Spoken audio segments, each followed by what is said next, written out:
Question number 3 आप समझ रहे हो। क्वेश्चन के अकॉर्डिंग सबसे पहले गिवन लिखना होता है। हमें दिया हुआ ए बी और सी डी दो पैरेलल लाइंस हैं। सी डी के ऊपर एक ई पॉइंट है और ए बी के ऊपर दो पॉइंट हैं एफ और जी। इस तरह से दिए हुए हैं ताकि ये जो ई एफ है ये सी डी के ऊपर परपेंडिकुलर है तो ये अंदर वाला एंगल छोटा एंगल 90 का बनता है। और हमें दिया है एंगल जी ई डी, ये जो बड़ी आर्क वाला एंगल जी ई डी, ये बड़ी आर्क जिसकी है, ये बड़ा एंगल जिसके अंदर ये दोनों आते हैं, ये दिया हुआ है 126 डिग्री का। हमें मालूम करना है एंगल ए जी ई, हमें फाइंड आउट करना है एंगल ए जी ई जिस पे आर्क लगी है। उसके बाद एंगल जी ई एफ, ये अंदर वाला एंगल पूछा है, ये वाला, ये मालूम करना है। तो एक मालूम करना है एंगल एफ जी ई, ये वाला। तो इनके छोटे छोटे नाम रख सकते हैं। ये एंगल 1 है, ये निकालना है हमें, और ये अंदर वाला एंगल 2 ये भी मालूम करना है, और एंगल एफ जी ई ये इधर वाला 3 ये भी मालूम करना है। तो हमें एंगल 1 2 3 ये जो 3 एंगल्स हैं इनकी वैल्यूज़ को फाइंड आउट करना है। डिटर्मिनेशन सबसे पहले हमें ये जो बड़ा एंगल है जी ई डी, ये दिया हुआ ना 126 डिग्री का, तो एंगल 1 भी उतना ही होगा क्योंकि दो लाइनें पैरेलल हैं।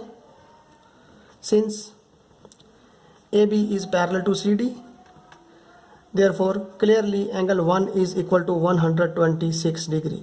क्यों? Because alternate interior angles, ये है रीज़न। क्योंकि दो लाइनें पैरेलल हैं, ये ट्रांसवर्सल है, ये जेड शेप में जो एंगल्स हैं ये होते हैं अल्टरनेट इंटीरियर एंगल, इसलिए इक्वल है। एंगल 1 हो गया 26 डिग्री का, एक एंगल मालूम हो गया। इसी तरीके से ये जो बड़ा एंगल है जी ई डी, फिर से इसी का यूज़ करेंगे। इसके अंदर दो आते हैं, एक 90 का और एक ये जो एंगल 2 जिसका हमने नाम रखा है। Since angle G E D equal to 126 degree, therefore G E D के अंदर दो आते हैं, एक जिसका नाम एंगल 2 और एक जिसकी वैल्यू है 90 डिग्री, ये वाला जिस पे ये सिंबल लगा है। एक 90 का ये आता है और एक एंगल 2 ये आता है, दोनों का सम हो गया 126 degree. Angle 2 is equal to 126, इधर आके ये हो गया माइनस का 90 डिग्री, इसमें से 90 माइनस कर लो 36 डिग्री। एंगल 2 कितने का हो गया? 36 डिग्री। अब रह गया एंगल 3, तो कैसे मालूम करेंगे एंगल 3? एंगल 1 और एंगल 3 एक स्ट्रेट लाइन पे दो एंगल्स हैं, तो ये लीनियर पेयर है।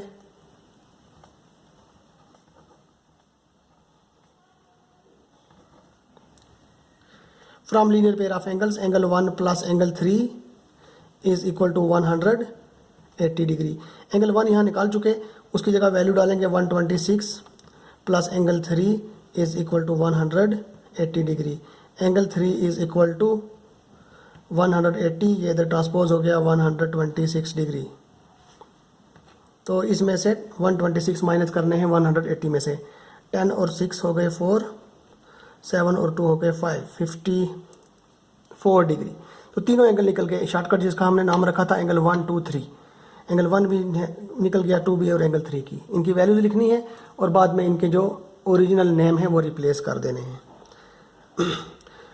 देयरफॉर एंगल 1 ऊपर हम निकाल चुके 126 degree, angle 2 is equal to 36 degree और angle 3 is equal to 54 degree. इनके पूरे नाम, हैंस एंगल 1 का जो पूरा नाम है वो आप फिगर देख सकते हो। एंगल 1 का नाम है एंगल ए जी ई। ऐसे ही सभी एंगल्स के पूरे नाम डाल देने हैं। एंगल 1 की जगह लिखेंगे angle A G E equal to 126 degree. Angle 2, sorry मैंने फिर से 2 लिख दिया। एंगल 2 का नाम डालना है angle G E F. Angle 2 का नाम है एंगल जी ई एफ, ये निकल गया 36 डिग्री का। और एंगल 3 का नाम एंगल एफ जी ई,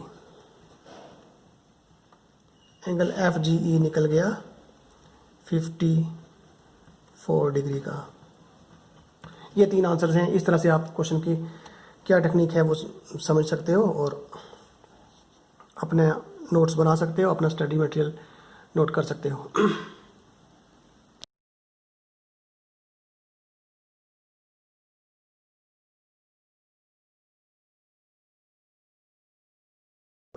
इसमें क्यू पी और एस टी दो पैरल्स दिए हुए हैं, आर एक पॉइंट है जिसको क्यू और एस दोनों के साथ ज्वाइन किया हुआ है।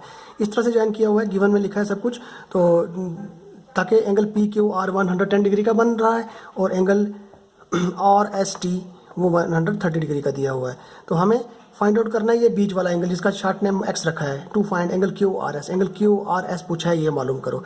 साथ में हिंट भी दी है कि पॉइंट आर से एक लाइन ड्रा करो जो एस टी के पैरेलल हो। तो अगर हम एस टी के पैरेलल ड्रा करेंगे तो वो क्यू पी क्यू के पहले ही पैरेलल हो जाएगी, because S T and P Q already parallels. ठीक है, तो ये स्टेप कंस्ट्रक्शन में दिया है, ये लाइन को डॉटेड ड्रा किया है ताकि फिगर में देखने से पता लग जाए कि ये गिवन नहीं है और ये बाद में कंस्ट्रक्शन हुई है। लाइन एम एन को एस टी के पैरेलल ड्रा किया। तो पैरेलल ड्रा करने से हमें क्या मिला, ये ट्रांसवर्सल है, तो ये ऐसे उल्टे जेड की शेप में जो एंगल्स हैं ये अल्टरनेट इंटीरियर एंगल्स हैं।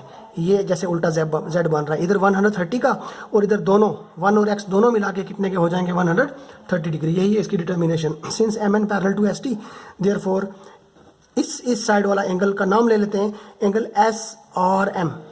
देयरफॉर एंगल एस और एम, और इस साइड में एंगल है आर एस टी, ये दोनों इक्वल हो जाएंगे। क्यों इक्वल होंगे? Reason because alternate interior angles. S और एम, एंगल एस और एम, आप फिगर में देखो इसके अंदर दो एंगल आते हैं। एस और एम के अंदर दो एंगल हैं, एक एंगल 1 और एक एक्स। तो आर एस टी की वैल्यू दे रखी है 130। एंगल 1 प्लस एक्स कितने के हो गए 130 डिग्री के। इसको यहाँ रोकते हैं और इसका नाम है equation first. Again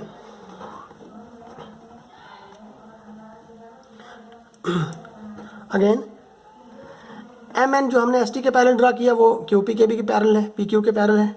again M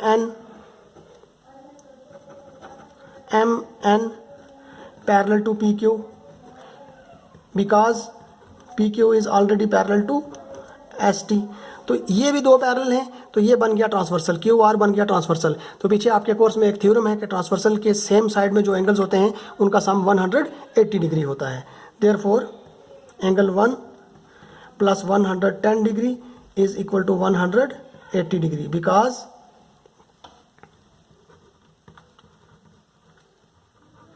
reason लिखेंगे because adjacent angles on the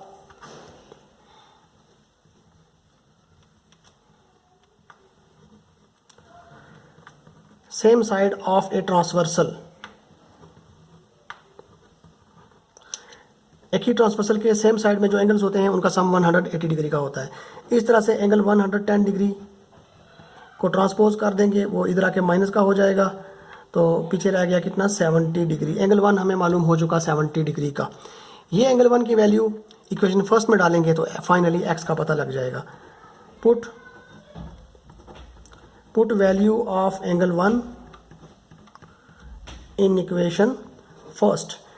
angle 1 की जगह 70 डाल देंगे तो वो बन जाएगा 70 degree plus x equal to 130 degree.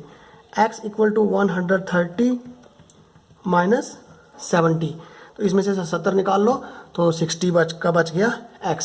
तो इस साइड में लिख देता हूँ यहाँ पे, therefore angle x is equal to 60 degree. तो एंगल x का पूरा नाम हमें जो क्वेश्चन में पूछा है उसका नाम है एंगल क्यू आर एस।